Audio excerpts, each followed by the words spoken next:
Vamos a hablar ahora de los demonios según la Biblia, porque estamos en un estudio teológico, histórico, filosófico, un análisis de los no creyentes, de los no religiosos. Es innegable, seas creyente o no, que en nuestro derredor ocurren muchas cosas que nuestros sentidos no pueden captar. Muchas situaciones sorprendentes y el hombre le busca significado a todo sin poder encontrarlo. Se refugia entonces en personas que dicen tener la verdad absoluta, poseedores de la verdad absoluta. Y de ahí caemos, somos víctimas de muchos vividores. Pero en la Biblia ¿qué? Demonios, dioses, ídolos, imágenes son sinónimos. Significan exactamente lo mismo en muchos, la inmensa mayoría de pasajes. Por ejemplo, en el Salmo 106 del 34 al 39, en Deuteronomio 32, 16, en Deuteronomio 4, 27, 28, en el Salmo 115, 4, 8 y en Apocalipsis 9, 20. Son sinónimos. El error de los creyentes es sentirse tan poca cosa ante su Dios, ante su Creador, que siempre andan en busca de intermediarios. Y es ahí donde se arrodillan ante seres humanos que son unos vividores, que son unos ignorantes, pero ellos no tienen la culpa. Tú te entregas. Y lo mismo que ocurre en los actos de magia. La magia es efectiva cuando se hace a ojos vistos. Lo primero que hace uno de estos vividores es entregarte una Biblia sabiendo que no la vas a leer. Nadie la ha leído, ellos menos. Solo leen unos pasajes para vivir de ellos.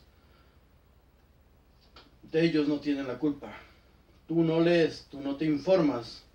Te quedas con lo que te han metido en el oído. Lo que te han metido en el oído de niño, lo das por escrito en piedra. Y cuando tú ves la verdad escrita y lo contradice todo lo que te han dicho, se forma una confusión en tu cerebro y dices, yo no lo entiendo y necesito quien me lo explique. No es verdad. Tus ojos no te engañan. Analiza, estudia. Estas pobres personas siempre están buscando lugares santos. Le llaman templos. A pesar de que la base de su creencia, de su cristianismo, es precisamente que no hay lugares santos. Que donde Dios habita es tu corazón, según las doctrinas paulinas y según la doctrina de Jesús. Dios habita en tu corazón, entonces ¿qué andas buscando en otros lugares? Si San Pablo dice claramente, no está en las piedras, Dios no está en las piedras. Y luego dice también que Dios no se alimenta de sangre de animales, se alimenta de la piedad, de las buenas acciones de tu alma, de tu corazón, de tu vida. Los templos no tienen fundamento bíblico, ningún fundamento bíblico. De hecho, son antibíblicos. Andar creando lugares para que Dios venga. Dios fue quien eligió un lugar donde y un momento en cuando presentarse al ser humano. Según la teología, nosotros somos historiadores, pero lo hemos leído todo eso, lo hemos analizado, hemos filosofado en ello. Miren, busquen en 1 Corintios 6, 19 y 3, 16. En 2 Corintios 6, 16, Dios habita en tu corazón, no en las piedras. Y no necesita alimento de sangre, no es vampiro. Por favor, abre los ojos y abre tu entendimiento y deja de mantener a tanto zángano, tanto vividor. Ellos no engañan a nadie. Tú te entregas solo y lo peor, entregas a tus hijos a la ignorancia. Mire, Pablo regaña a los crédulos, a los tontos. En Hebreos 5:12, también vemos lo mismo en Isaías 28, del 9 a 13. Dice ahí textualmente, porque deberían ser ya maestros y tienen la necesidad de que alguien les enseñe. Se alimentan de leche. Todo lo que está escrito en la Biblia está en un doble lenguaje. Uno es el infantil, que es el que todos conocemos, y otro es el lenguaje profundo, teológico, filosófico, que fue copiado por los hebreos de otras culturas superiores. El error de los ateos, de los llamados ateos, es que según ellos, si Dios existiera, si existieran seres superiores y creadores, por lo menos del ser humano, de la conciencia del ser humano, no habría males en este mundo. ¿Qué dice la Biblia acerca de eso? La Biblia dice que los poderosos, los que del cielo vinieron, controlaban el bien y el mal para la humanidad. Castigaban. Y lo que no estaba bien hecho lo desechaban. Por eso ellos, el mensaje que aparece ahí, de que Dios no aceptaba como ofrenda a los lisiados, a los cojos, a los tullidos, y que no lo podías hacer tonto al llevarle tus primogénitos. No hay libro más terrible, más racista, más fuerte que la Biblia, si la leemos toda. Y luego leemos de dónde provienen todos esos mitos o leyendas. Pero, ¿qué es demonio? Daimon en griego era un genio que podía ser bueno o malo, y era asexuado o era una ninfa o un sátiro. Eso lo vemos en Homero, en la Ilíada, y lo vemos con Platón en el banquete o el discurso de Sócrates. Recordemos que uno de los libros de Platón se encontró en las cuevas de Qumran junto con sus libros religiosos. Platón, el banquete, la República, lo encontramos en Qumran y se ha interpretado, ¿por qué? Porque ellos leían también a los filósofos griegos, y de ahí, de la filosofía griega, emanan muchas de las creencias religiosas del cristianismo. Bueno, fue Jerónimo y el Papa Dámaso I los que cambiaron, manipulando desde luego los escritos hebreos, y en el cristianismo ya la palabra demonio adquiere una connotación metafísica, maléfica, maníaca, demoníaca en sí, mala para el hombre, adquiere esa connotación, y al manejar daimon con mayúsculas, es como si le dieran personalidad a alguien física, una personalidad física. Los demonios falsos y dioses falsos los encontramos en la creación que hacen los religiosos, sobre todo los católicos, hicieron de Baphomet, que surgió en el siglo XV más o menos, es en la Edad Media. Baphomet lo fueron conformando los creyentes, los católicos, para asustar a la gente. Busquen las raíces en internet. Y también el manejo que le dan en la teología al anticristo. Si leemos las cartas de Juan, primera y segunda cartas de Juan, el anticristo es una persona que, dice Juan, ya está aquí, es un ser humano, ya está aquí, es todo aquel que no acepta que Jesús, el Hijo de Dios, vino en la carne. Es un espíritu para algunos, era un hombre para otros.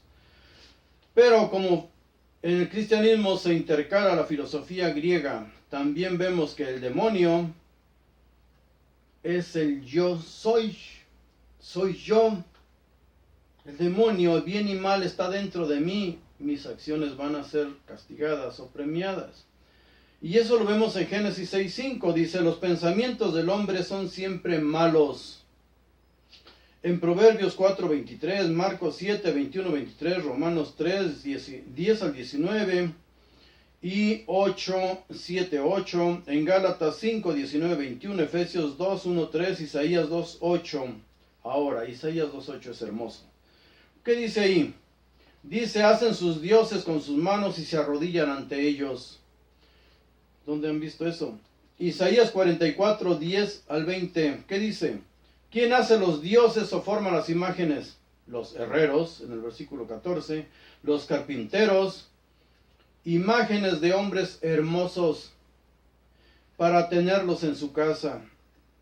De los versículos 14 al 20, dice ahí, cortas un árbol, con él te calientas, con él cocinas tus alimentos, con él te formas una casa. Y lo que sobra, te formas un ídolo, una imagen, y te arrodillas ante él y lo adoras. Vaya bestialidad. Tú mismo creas tus propios males. Está todo dentro de ti. Esos monos tienen el poder que tú les des. Y esos monos son los monos físicos o los mentales que venimos arrastrando. ¿Por qué? Porque ídolo en Isaías 2:8 en hebreo es Ebel y significa nada. No son nada. Ni ídolos, ni dioses, ni demonios. Son nada. Absolutamente nada. Todo está en tu mente. Existen cosas a nuestro alrededor, pero la teología no dice lo mismo que nos pregonan en las iglesias, en los templos. El estudio de la demonología empezó con Santo Tomás de Aquino y es la rama de la teología que, según estudia los orígenes y naturaleza de los demonios. Ahora bien, los religiosos, los teólogos, los sacerdotes estudian todo eso y llegan a la verdad, pero a la gente hay que decirle lo que quiere escuchar, si no, no te mantienen, si no, no te dan dinero, te pagan para que les hables bonito. En la Edad Media se creó el libro Malleus Maleficarum, donde ya nos habla de de demonios, de entes maléficos, y empiezan a hablar, a ponerle nombre y hasta funciones a cada demonio. Ahí es cuando aparecen prácticamente los demonios en la Edad Media. Baphomet, en sus orígenes, fue un pretexto para exterminar a los caballeros templarios, y fue el rey de Francia, Felipe el Hermoso, el que los acusó ante el Papa Clemente V en el Concilio de Viena de herejía, de pisar la cruz de Cristo, de sodomía, de zoofilia. Hay expedientes escritos. A partir de entonces, de Felipe el Hermoso, Baphomet se va convirtiendo poco a poco en la figura que hoy es, y la encontramos en internet, un monigote de lo más ridículo, pero sí le tenemos miedo. Ahí surge también Asmodeo y se le da la connotación de la lujuria. Ahí surge Belcebú, que es una tergiversación del nombre de Baal-Zebut, un ídolo, un dios cananeo. Pero aquí le llaman Belcebú y le dan el trabajo de la gula. En el cristianismo, y solo en el cristianismo, aparece la palabra mamón, y es la que dice Jesús: no puedes servir a dos dioses, a dos señores, porque irremediablemente adorarás a uno, servirás a uno y traicionarás al otro. No puedes servir a las riquezas y a Dios. Pero ese mensaje es para los que está enviando a predicar, no es para la gente común. Y a nosotros nos cargan lo que es para ellos. Todos los predicadores son los que no deben ir tras las avaricias, no tras la avaricia, tras robarle a las pobres viudas, a los pobres, a los menesterosos. Ahí aparece también Belfegor, que es el de la pereza. Aparece Satán, que ya explicamos nosotros. Satán es la ira del Eterno. Despertar a ira al Eterno. Aparece Leviatán, como la envidia. Y aparece Lucifer, que es el demonio del orgullo. De Leviatán vamos a ver más adelante, porque es hermoso. La religión y la psiquiatría. En todos los exorcismos actuales de la Iglesia Católica deben pasar primero por un psiquiatra, porque ya han enfrentado los religiosos demandas civiles, porque se supone que los demonios cualquiera los puede expulsar. Los demonios se manifiestan por medio de tentaciones, según Santiago 1, 14, 15. Cada uno es tentado cuando es llevado y seducido por sus propias pasiones. Dice: los que matan a sus hijos o a sus madres, todos aquellos que reciben un mensaje de un supuesto Dios o un demonio, es su mente la que está trabajando todo. Los demonios no existen en el judaísmo.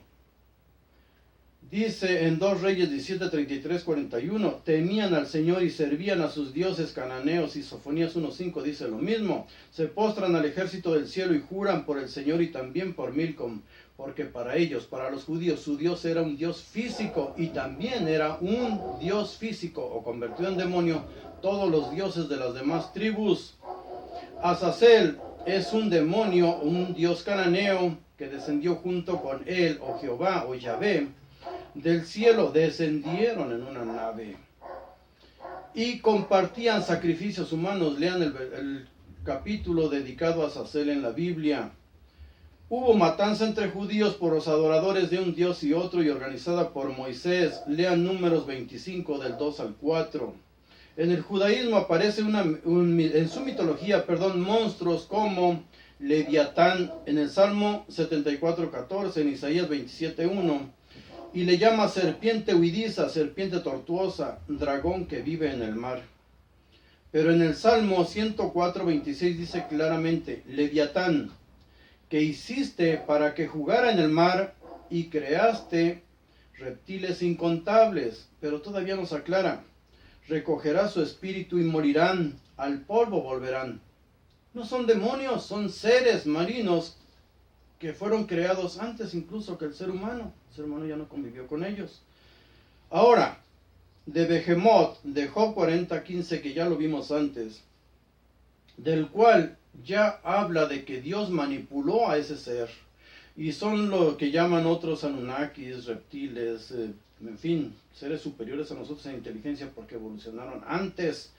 Pero en Job 40:15 dice claramente Dios en palabra de Job, en boca de Job, dice, al cual hice como a ti, porque lo manipuló de otros seres que ya existían en la tierra.